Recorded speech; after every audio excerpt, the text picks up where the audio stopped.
Tonight's tactical enhancement is the Balvenie Double Wood.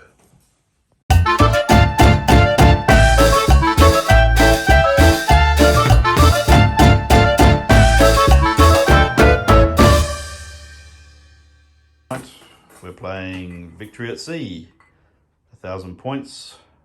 The British are doing Breakout, and the Germans tonight are doing Defence Line. They're both meant to be minus 10 points, but we thought, screw it, since we're both at low priority, we'll just keep it at 1,000 points. And on the German side of the table, what have we got, gentlemen? Talk us through it. Start with the aircraft. So the Combat Air Patrol are the Messerschmitt Bf-109Ds. Next to them are the Junkers, or Ju-88s, which are historically heavy fighters, but they repurposed them for dive bombing, torpedo bombing, night fighting, reconnaissance, basically a whole range of things. Right, that sounds annoying. So 4 squadrons of them. Right, okay. Next to them are the Type 1936A class destroyers. How many points are those each? They're 60 points each. Right, they got torpedoes and presumably some guns. Yep, and of course the big fella Bismarck. Lovely. And Repointed, we noticed, at 450 down from 600. More on that in a moment. and next to that is the Graf Zeppelin for the first time. Excellent. Well, it is a tabletop miniatures game, so the historical buffs... well, I just like to think that any miniatures game, whatever happened in history, is automatically a what if, and we'll see how that goes. That means you're going to be pumping up more aircraft, which I believe you've already pre-declared. So, yeah, this is the first time we've had an air-heavy start to the game. Now, over on the British side, we took Ark Royal today. It's the first time I fielded Ark Royal. The Admiral class ship here, that's a Hood. At 400 points, this is why I'm a bit worried, because the Bismarck is more than 50 points more dangerous than the Hood. So this, I may have opinions about the pointing later on. Next to that we have the Neptune cruiser, Edinburgh class cruiser. These both have fuck all hull points. Gunnery is a bit iffy, but they do have torpedoes. And the Dido, which is an AA cruiser and is slightly in the wrong position. I've noticed what's going on. Yeah, that carrier's looking pretty exposed. Yeah, it is. I didn't realise we were going to have a big air flotilla coming toward it, but I've got time to get more aircraft up. In the meantime, we've got a cap of a couple of Supermarine Spitfires, and we've got some bombers, some dive bombers in the hull of that ship waiting to come up. So we'll be having a bit of an air battle today. So let's get some dice, gentlemen, and see who gets initiative for turn 1. Oh, well, you bastard. Not by much. Yes, Whoa, well, that was close. there we go. All right, well, we'll check in at the end of turn 1 and see how the carnage is going. It's the end of turn 2. We didn't film in turn 1 because not much happened. Apart from the Hood landing a couple of points off the Edinburgh class cruiser with some extreme... Well, actually, it's not even extreme range. As soon as you're in range, which is 30 inches, the Bismarck is counted at long range. So very frustrating as he outranges the Hood in no uncertain terms. Turn 2, we coughed up some more aircraft. Both sides of the field. We got 1 each in the first turn, and I got 2 in the second turn. So my fighters are out, and I'm now pumping out dive bombers. You can see Andrew's fast destroyer Picket with all their torpedoes are closing fast. Those look intimidating. Got to do something about that. I'm holding my fleet back, which is a bit of a problem because I'm starting to get pasted by the Bismarck. And this turn it smashed the Dido. And Dido is an AA cruiser. It only starts with 14 points. It's now got 2. It won't be doing a lot of AA. In return, we bumped a hull point off the Bismarck from the Hood, which is a bit underwhelming. But then we did a critical with a gun that's so piss weak that it couldn't actually get through the Hood's armour any way you cut it. But we rolled a 6 anyways, and then that was confirmed as a critical, so the hood's engines are slightly damaged. So, yes, it's early days. I'm not quite sure how I'm going to get a victory in this. I think there's going to be a whopping great shit fight in the middle with the cruisers versus destroyers. We'll see what comes of that. And we'll check in at the end of turn 3. At the end of turn 3, well, the Germans got 2 flights up of, what are they, bombers? Stukas. Stukas, okay, dive bombers. And the British only got 1 flight up this turn of dive bombers. The last 2 points were knocked off of the Dido, so the AA cruiser is gone. It was only a 90-point ship, but still. And a few points were knocked off of the hood. Not a lot really in the grand scheme of things, but we're starting to notice. And we've got 1 engine critical and 1 weapons critical. Again, nothing too serious.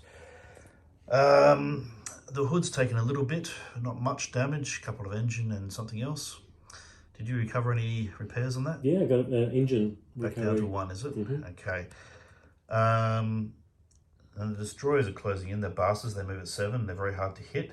We dumped a bunch of cruiser light fire onto it and took, what, 2 points of damage off of 2. 1 destroyer. And how many did they start with? 7. Oh my god. I'm starting to have opinions about the Germans. Now, you notice I've stacked up my flights over here. We're a bit light on dive bombers. We really need a few more for the shit fight that's about to happen, but we'll get those in a minute. Over here, Andrew's brought his flights around at a bit of an angle to try and pounce on my ships this turn, which he just might. And we will see what happens in turn 4. I think this is where I lose half my fleet, but hopefully I'll do a fair bit of damage to the German flotilla in the meantime. We'll check in at the end of that turn. Right, it's the end of turn 4, and it's been an absolute calamity for the British. We've got 2 flights up, which is a start. We got 1 dive bomber on a destroyer, and unfortunately it missed. In the fight, the German ships basically did donuts, going around and around in circles in order to chalk up the 7 inches, so they're 1 point harder to hit. And there's more of them than there are cruisers, because they're about half the price of a cruiser. And I've had a bit of a time hitting them on the way in, because they're basically 7s to hit as a starting point. They've come in and they have destroyed 1.5 cruisers. They're both sunk. And they've actually knocked off the last 2 points of the other cruiser, and they took out the hood, almost all of its hull points. They only had a little bit of damage from the Bismarck. And they've done all of that in 1 close quarter mauling for the loss of only 1 destroyer and a few points off of a couple of others. The dice rolls, look, I don't think they've been hugely unbalanced. It's always easy to complain that the other guy was luckier, but I actually think this is more to do with the mechanics of the game. So that's very frustrating. We've got to figure out what to do about that in future. We had talked previously, Andrew didn't want to take Americans against Japanese because it basically becomes an aircraft battle. Otherwise, the Japanese destroyers basically do this to the Americans. We now have a situation where the British actually don't have anything that can physically stop 5 destroyers from doing this every game.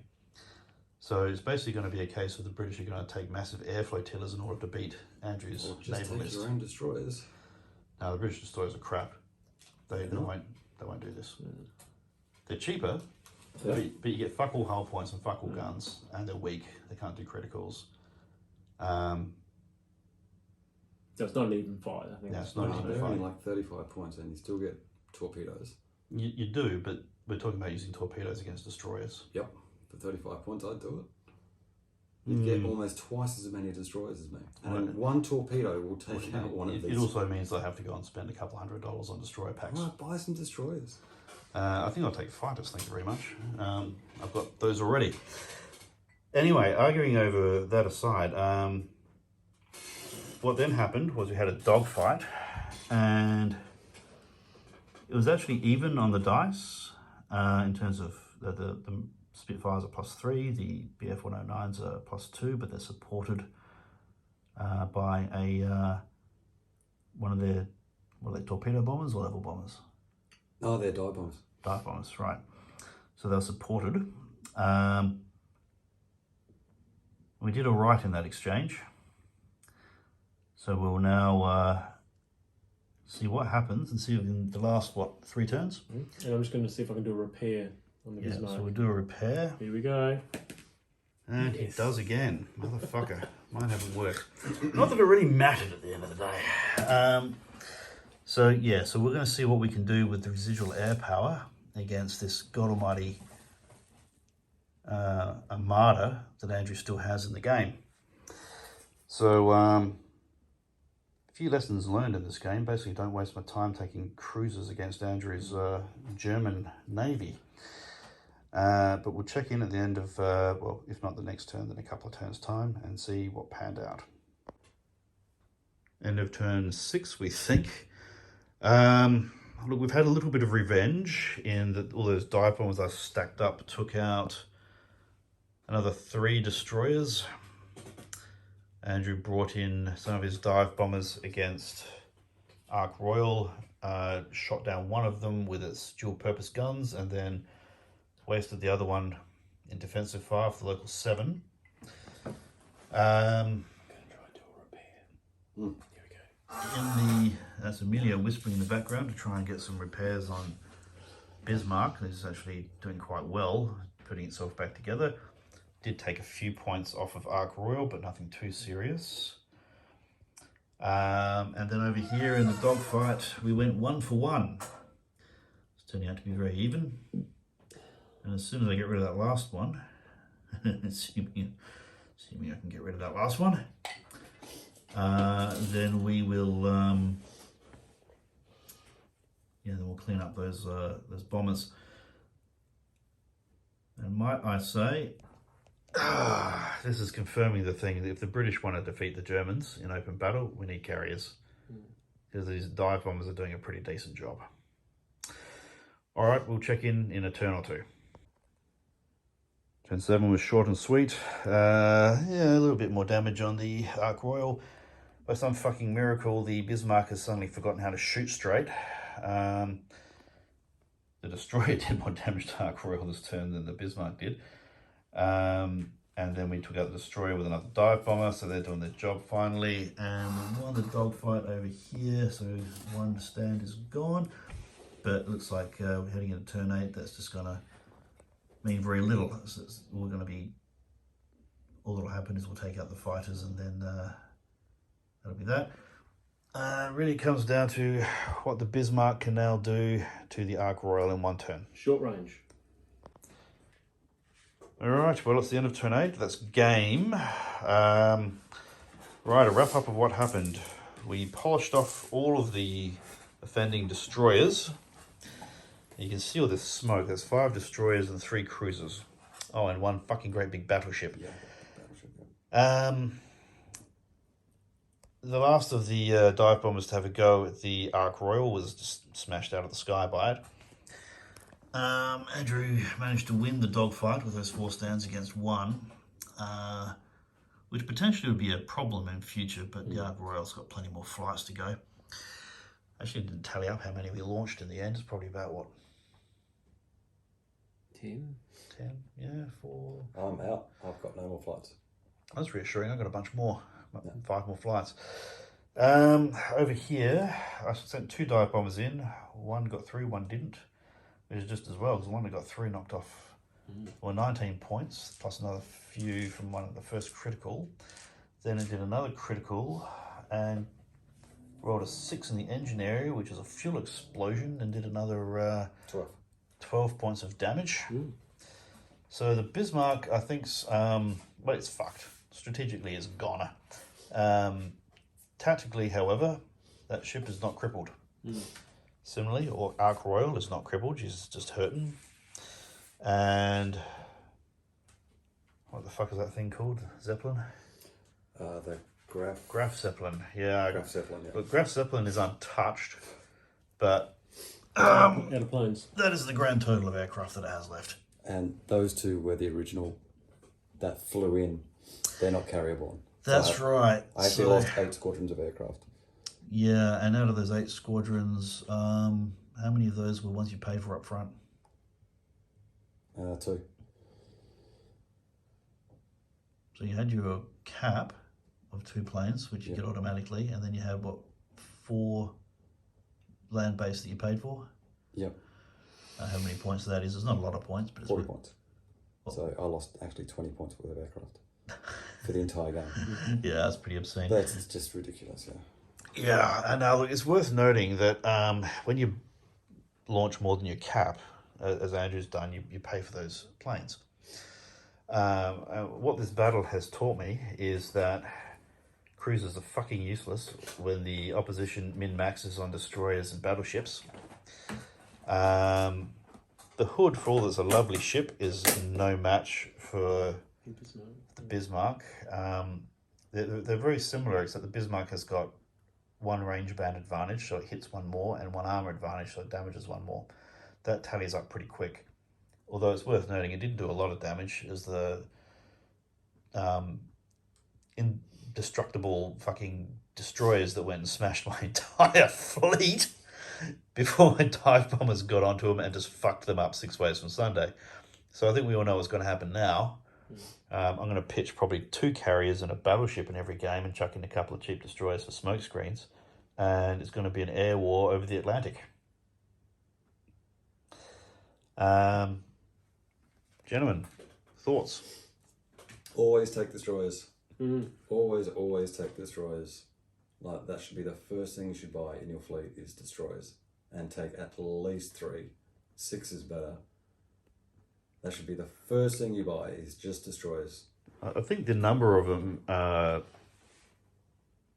look, if you've got German ones, absolutely, take as many as you can. No, even the cheap 35-point British ones are still extremely useful. 1, they can put down smoke. They certainly 2, can. they've got torpedoes. Yep. And 3, for initiative, it's a cheap unit to move to give you that I absolutely agree. I totally fucked myself by having too few ships against your armada. Yeah. I got 5 ships I can move before I even think about moving the Bismarck. So yeah, absolutely. So always take destroyers. Yeah, and they can do recce and other clever things too. I think the other thing is the destroyers tonight and the dive bombers did more damage than the Bismarck. Yeah, that's true. I mean, look, the Bismarck had a couple of good rounds of shooting and maybe 2 rounds of good shooting, 2 rounds of average shooting, and 2 rounds of dismal shooting. So yeah, okay, that's okay. But it's an interesting point. It wasn't the Bismarck that won the game. Yeah, no, it was the planes and destroyers. Yeah. And the least expensive stuff in my fleet there. Yep. And it's a major victory to the Germans because they prevented me from getting my mission, and they did more points by quite a significant margin. Yeah, we've still got 660 points left on the table. Yeah. 200 something points. 250. So, I mean, it was a shit show. It wasn't looking good as soon as those destroyers got close. Look, it wasn't looking good as soon as we matched up our fleets and I saw what was actually going to happen. Because really the cruisers get 1 chance to dump everything right when those destroyers are on top of them and you go 1 for 1. I didn't get the initiative very often. That's normally not a big deal, but it kind of matters when you've got people torpedoing each other at point blank range. Yeah, look, fleet composition. Yeah, 1 less cruiser and some destroyers. Oh, look, I should have just taken the AA cruiser, some destroyers, and a fuckload of planes. Yeah. I think 2 aircraft carriers would have changed the outcome to this game if Chris had 2 aircraft carriers. So I could have... No, they're very expensive. And I think... this one's 250 points. The other one's 110, although you only get 5 flights out of it. Well, you take your 2 cruisers out. How much were they? The cruisers were Yeah, 340 go. odd points. Easy. Okay, there's not Easy. So we could have got another cruiser in there, plus he would have got a couple of destroyers as well. Yeah, so if I got rid of 250 points worth of cruisers, I could have taken 95 points worth of destroyers and 100 and something points worth of flights. That would have offset the clusterfuck that I had with the destroyers. There we go, there's the lesson. More balanced fleets. Well, no, I thought this was a balanced fleet when I put it up. It looks balanced on paper until you see what it's bloody well fighting. But, you know, we haven't actually played a lot of this game yet. We're still finding stuff out every game. Yeah, we're still finding out about aircraft. There's lots of questions about aircraft at the moment that we're not sure about, especially dogfights and Yeah, they're a bit fast how and they loose. move. So I think we need to investigate that a little bit further. Yep. Probably one other interesting thing about this game, when the hood got torpedoed, it got torpedoed at the front. Yep. And it didn't have that torpedo belt, and that made a huge difference. Pretty damn near destroyed it. Yeah. And look, the thing is, it's an extra point harder to hit, and torpedoes have a hard time hitting anything anyway. Yeah, I was needing 6 to hit, but still. And you got, what, 3 6s? Yeah, I rolled 3 6s out of 8 dice. Yeah, and look, I have a bone to pick with the German fleet. Those destroyers, The great value. I think they're like the Japanese destroyers. They exchange range on torpedoes for having actually pretty good guns and a good number of hull points. They're horrendous. Well, historically, these were really dangerous, and they did make up the bulk of the German fleet. Yeah, So you can see why. It's not unusual to see this many destroyers because Well, they didn't have a lot else. they don't have a lot of capital ships. Like No, indeed. they have one of each capital ship, and that's it. And you know, one of the things that gets me about this is there's so many cruisers in the Allied fleets and in the Japanese fleet. The Japanese cruisers have long lance torpedoes, so that's okay. It makes sense. Yeah, they're really good. Yeah. But the British and American cruisers, they seem to exist for the purpose of maintaining an empire and not for the purpose of winning a naval battle. No, they're pretty much the last thing you'd want to take into battle. Yeah, and that's a real lesson learned in terms of what to do with my fleets. One of our previous games, not that long ago, I took, again, a balanced list, not unlike this, but I think I took the smaller aircraft carrier against Emilio, who took 2 capital ships. And those 2 capital ships absolutely slaughtered the balanced British fleet. Yeah. It's just telling us the same message from the other direction. And that had, you know, destroyers and things in it, so you could drop smoke, and that's the only way it really stuck around for any length of time. But it's really telling us how fucking useless cruisers are, unless you decide to agree with your opponent to do a cruiser-based battle just for either historic reasons or just for a change of pace from where the meta is going to take us. Well, we can always do a campaign as well, and actually have a fleet roster, And have a set list. like a realistic A fleet set list. roster. Yeah, and go, this is what you've got. Work with what you've got. Exactly. This is it. Yeah. Yeah, well, I like the idea of that, because then it adds a layer of complexity to the thing, and we can't just go around throwing the same shitload of dumbass at each other all You're the right. time. Otherwise, it's going to devolve into Yeah, it'll I've got turn 20 into- flights over here, and you've got 20 flights over there. It'll And be like a demigod battle where you've just got a whole lot of destroyers, a whole lot of planes, and So we'd have to work out our flight rosters as well, and how many think- surplus planes we can ship in during the campaign. I think the easiest rule will say minimum of 1 cruiser deployed. that's a great idea. I actually really like that idea. It's quite simple, but that could actually help with the points and help with the balance. The thing is, with German cruisers, they really only have battle cruisers, and they're like 280 points each. They're Expensive. expensive, which is why I didn't take one today, because it's just such a huge investment in points for a cruiser. Yeah. Yeah, But you won on the Bismarck in points, and you won on your destroyers for points. You know, so it's a trade-off. Yeah. You've got to have at least 1 cruiser, and Well, no, they do actually have some light cruisers. I just haven't bought them. They're not very many of them. The German fleet is tiny. It really is a tiny fleet. I mean, I could literally field the entire German fleet in this game, and it wouldn't be that much of a stretch. It'd probably be about 3,000 points, and that would constitute the bulk of the surface fleet. well, I could take that on with my Japanese fleet. That'd be entertaining. Look, there's a lot of facets to this game we haven't tried out yet, and I keep telling Andrew it's an experiment every time I play. My experiments tend to do one spectacular thing and then lose the game. The spectacular thing today was I annihilated his entire fucking destroyer force in short order. But, still managed to fairly It cost decisively you- lose the game. It cost you 75% of your fleet to do that. That's Yeah. the problem. And, look, I think we've But, covered the... There was actually a strategy issue there, there. because we didn't have to sacrifice the destroyers. They could have turned and Exactly. moved away. But we sacrificed them to actually take those planes away from the Bismarck. Well, that's true. And look, one could argue I could have sent all those planes against the Bismarck, but I would have been sending them piecemeal unless I'd bunched them all up. But then Andrew would have redirected his fighters that were on the way in, and we would have been locked in a fighter. Yeah. And then you would have 5 destroyers pumping 15 shots into this that. fella. Yeah, return. Yeah, I mean, I figured the game was lost as soon as my cruisers were basically annihilated in one turn. And I did want a bit of revenge, really, as proof of concept, just to see how it would go in wiping out the destroyers.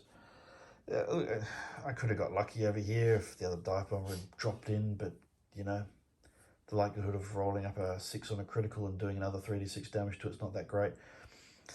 I think at the end of the day, we've learned a few things, as it were.